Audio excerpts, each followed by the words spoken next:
kita bahas tentang radio itu sebagai hasil kerja tim ya, sebagai hasil kerja tim, sehingga sebenarnya berita radio itu berita yang memang sudah melalui proses ya, yang untuk disiarkan itu melalui tahapan-tahapan, di mana di dalam proses ini melibatkan berbagai pihak ya. Yang pertama ada produser ya, yang akan memimpin tentang kapan berita itu dinaikkan, kemudian siapa yang menjadi announcernya, kemudian siapa yang menjadi reporternya, siapa operator tekniknya, dan sebagainya. Itu operator yang produser yang akan menentukan secara teknis, nanti operator teknik yang akan memetakan bahwa pelaksanaannya dengan menggunakan seperti apa. Jadi ada produser, ada operator teknik, juga ada support, kemudian ada news writer atau script writer, ya, kemudian ada reporter, ada announcer. Jadi jurnalis radio itu tidak mau tidak harus memahami bahwa hasil kerjaan yang dia lakukan di lapangan itu melalui proses dan tahapan dengan anggota tim lainnya, sehingga perlu ada kedisiplinan, juga perlu ada kerjasama. Contoh sederhana misalnya kita akan men-on-air-kan laporan dari lapangan pada pukul 08, maka 10 atau 15 menit sebelum diberitakan itu harus ada komunikasi dengan produser ya. Jangan sampai baru ada komunikasi ketika berita itu mau disiarkan, kemudian tiba-tiba ada gangguan. Itu jangan sampai ada ketidakkompakan semacam itu ya.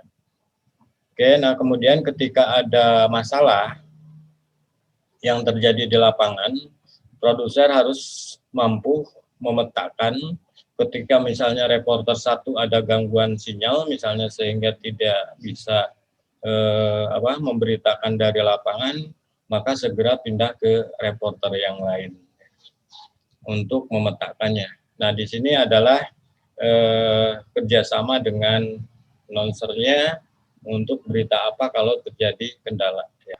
Oke. Berikutnya, program yang ada di radio ini mesti dipahami oleh kita, para jurnalis juga ya, bahwa di radio itu kan ada musik ya, ada berita, ada talks, ada iklan. Nah, keempat program ini menjadi penting dipahami oleh wartawan, karena nanti berita yang kita publikasikan di antara apa yang kita laporkan bisa saja diselingi dengan musik ya. Atau untuk feature itu sudah pasti ada efek suara, ada backsound dan sebagainya. Tetapi program radio itu secara mandiri juga ada yang memang ada yang khusus, itu programnya program musik. Dan biasanya untuk radio berita, musik dipetakan itu dipetakan dengan berita itu tidak jauh ya. Jadi misalnya kalau 40% berita, musiknya 60. Tetapi kalau radio musik itu atau radio umum ya, yang bukan radio berita, itu musiknya jauh mendominasi. Misalnya di kisaran 80 atau 90% dari semua program siaran ya. Oke, kemudian news berita. Nah, untuk radio berita itu pastinya beritanya hasil penggalian reporter dari lapangan satu gitu ya.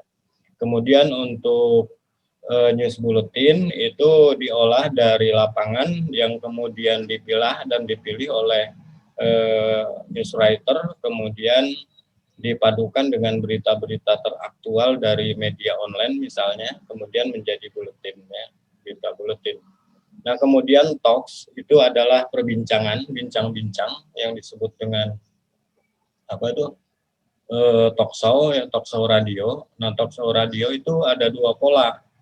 Ada yang bisa dilakukan di studio, ada bisa dilakukan di luar studio ya. Yang di luar studio itu ada dua pola juga. Ada yang di luar studio memang secara keseluruhannya, misalnya di mall, kemudian mengadakan talkshow, kemudian disiarkan langsung oleh radio. Kemudian yang di luar itu bisa juga dilakukan dengan teknik yang lain, ya. Memadukan antara narasumbernya tetap di luar, kemudian presenternya atau penyiarnya atau pewawancaranya ada di studio. Ya. Tetapi intinya narasumber itu diwawancarai melalui telepon. Ya. Nah, proses itu yang disebut dengan wawancara atau talkshow radio. Ya. Nah, kemudian yang keempatnya adalah program iklan. Nah, program iklan ini tentu saja akan sangat menentukan nanti tingkat keberhasilan dari program siaran itu. Program siaran yang mampu dijual kepada pendengar itu akan mendapatkan iklan yang banyak. Program yang tidak berhasil dijual kepada halayak itu tentunya akan membuat iklan itu berat untuk masuk, ya. Makanya pada intinya program itu akan berimplikasi pada pendengar, dan pendengar itulah yang kemudian dijual ke penjual, ke pemasang iklan. Ya. Makanya dalam konsep radio program itu harus bagus, karena dengan bagusnya sebuah program itu akan banyak diminati oleh pendengar. Nah, dengan semakin banyaknya pendengar, maka iklan yang masuk ke radio juga akan semakin baik. Ya. Nah, dalam konteks inilah maka sinergisitas antara program siaran yang dibuat, terutama dalam musik, news, dan talks, dalam konteks dengan iklan itu menjadi penting. Nah, di radio itu kan tidak ada penjualan seperti majalah, sehingga mendapatkan keuntungan dari sirkulasi. Di radio itu tidak ada, makanya yang ada itu nanti bukan penjualan penjualan ini, yang ada itu penjualan programnya. Misalnya talkshow radionya dikerjasamakan dengan lembaga keuangan apa atau dengan instansi mana, kemudian di sana ada sponsorship untuk biaya program berapa. Ya. Kalau sponsorship tunggal mungkin bisa dominan keseluruhannya dibiayai oleh lembaga tersebut. Nah, kemudian berikutnya, di dalam program musik itu juga menjadi penting untuk diperhatikan. Ini akan disesuaikan dengan segmen pendengar radio yang dibidik. Tentu kita harus memahami segmen pendengarnya itu siapa, selain untuk kepentingan berita, juga untuk kepentingan lagu yang akan disiarkan, yang akan diputar, termasuk genre musiknya disesuaikan. Segmen kelas profesional misalnya, genre musiknya genre musik seperti apa? Apakah dangdut, apakah pop, apakah jazz, atau apa, ya. Nah, kemudian yang ketiganya data penunjang. Ini dalam program musik harus melakukan riset data, ya, terkait dengan data-data musik apa diminati oleh siapa, ya, dan musik itu populer tahun berapa, dan tentu saja nanti disesuaikan dengan segmen pendengar dari radio itu sendiri. Jadi misalnya untuk lagu-lagu kenangan, sementara di radio kita usia pendengarnya itu 40 tahun, maka diperkirakan lagu-lagu kenangan yang diputar itu berapa tahun ke belakang, gitu, ya. Dan itu biasanya menjadi penting diperhatikan, karena yang sekarang sudah menginjak usia 40, dia punya kenangan masa lalu, dan kenangan masa lalu itu diantaranya tersimbolisasikan melalui lagu, dan lagu yang populer pada masanya itu apa, maka seluruh lagu-lagu itu harus diinventarisir, tergantung pada segmennya siapa. Nah, kemudian berikutnya program berita, ya. Di radio itu setidaknya ada news bulletin, ada news flash, ada live report, ada news feature, ada breaking news, ya. Oke, news bulletin itu berita-berita yang dikumpulkan, ya, berita-berita pendek yang dikumpulkan dari banyak berita ya. Misalnya news bulletin hari ini kita kumpulkan dari jam berapa sampai jam berapa. Misalnya mungkin kalau news bulletin pagi itu berita yang dibacakan atau disiarkan itu adalah berita yang dari malam sampai dengan tadi subuh misalnya. Nah, kemudian kalau buletin siang misalnya itu berarti dari pagi sampai siang. Untuk sore dari sore sampai menjelang sore ya. Jadi buletin itu news bulletin itu memang berita-berita connect ya, serpihan dari berita-berita yang berkembang kemudian dikumpulkan dan diberitakan secara ringkas ya. Itu yang disebut dengan news bulletin. Kemudian news flash ini berita yang cepat ya, yang segera dipublikasikan. Berbeda dengan breaking news. Breaking news itu berita yang mendesak untuk disiarkan. Misalnya seorang petinggi negara meninggal, misalnya itu di breaking news, bukan di news flash. Ya. Kemudian misalnya ada kebakaran di sebuah mall, misalnya itu juga di breaking news. Ya. Jadi sekalipun lagi program siaran musik misalnya, itu dijeda dulu musiknya, kemudian masuk breaking news. Kalau news flash tidak, tetap pada agenda yang sudah direncanakan. Kemudian live report, ini laporan dari lapangan secara langsung oleh reporter yang kemudian diudarakan melalui teman-teman di studio. Ya. Jadi reporter tetap di lapangan, kemudian dibantu oleh announcer ya untuk memprolog, kemudian nanti reporter yang menyampaikan secara langsung. Nah, biasanya dalam live report itu ada beberapa berita yang muncul. Rata-rata sekitar 5 berita dari 5 wartawan ya. Jadi misalnya jam sekarang untuk live report itu 3 menit kali 5 berita berarti misalnya pukul 14 sampai pukul 14.15 menit itu adalah live report ya, live report. Laporan langsung dari lapangan. Dari sana tambah bisa ke musik dan sebagainya terserah. Nah, untuk jurnalisme radio, untuk radio berita itu biasanya live reportnya itu antara 3 ya, antara 3 waktu pagi, siang dan sore, bahkan ada yang 4 dengan malam. Bahkan yang memang konsentrasi di pemberitaannya tinggi, reporternya banyak, itu live reportnya bisa setiap jam. Ya. Jadi per jam itu ada 15 menit untuk live report.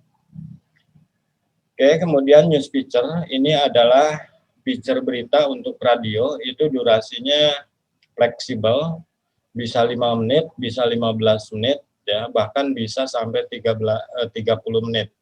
Nah, feature itu sudah diolah sedemikian rupa sehingga berita yang disiarkan itu di dalamnya ada ada musik ya, ada efek suara ya. Kemudian ada sudah diatur dari sisi intonasi, ritme dan sebagainya, itu sudah mengalami proses editing ya, sehingga news feature itu berita yang harus mampu membangun imajinasi halayak pendengar tentang apa yang disiarkan itu. Makanya untuk news feature itu mengalami proses pengolahan yang lumayan lebih ribet dibanding untuk news bulletin atau news flash, bahkan untuk live report itu sendiri ya.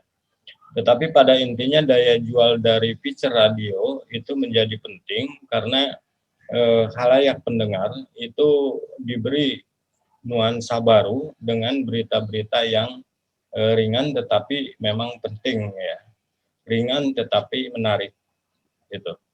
Oke, berikutnya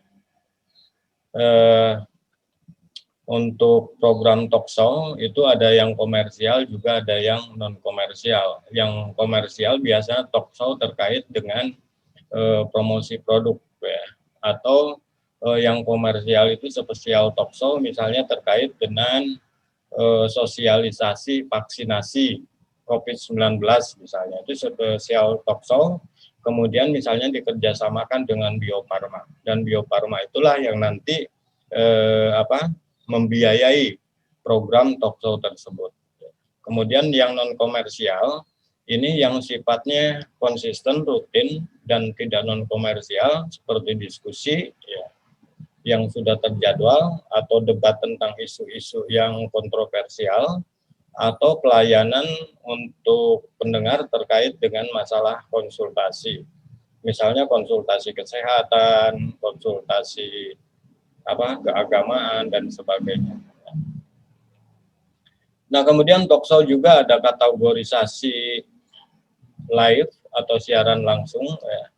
Nah, live atau siaran langsung itu bisa di studio, bisa outside ya, bisa di luar semacam di komplek perumahan, bisa di mall, bisa di tempat lainnya atau di lembaga-lembaga pemerintahan. Itu sempat ngetren ya, talkshow yang digelar di luar studio. Dan itu adalah semacam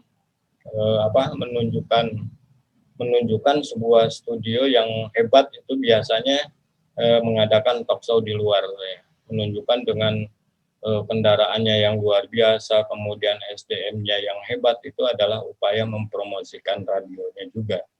Nah, talkshow juga bisa dilakukan melalui telepon. Jadi talkshow tidak harus studio terus, talkshow juga tidak harus di dalam terus, ya, di luar terus, tetapi bisa dipadukan antara di dalam dan di luar melalui telepon. Ya. Nah, itu teknis yang biasanya dilakukan untuk live atau siaran langsung.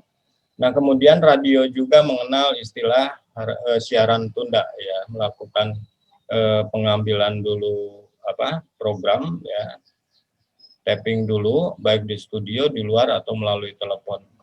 Kemudian melalui proses editing dan disiarkan kepada khalayak.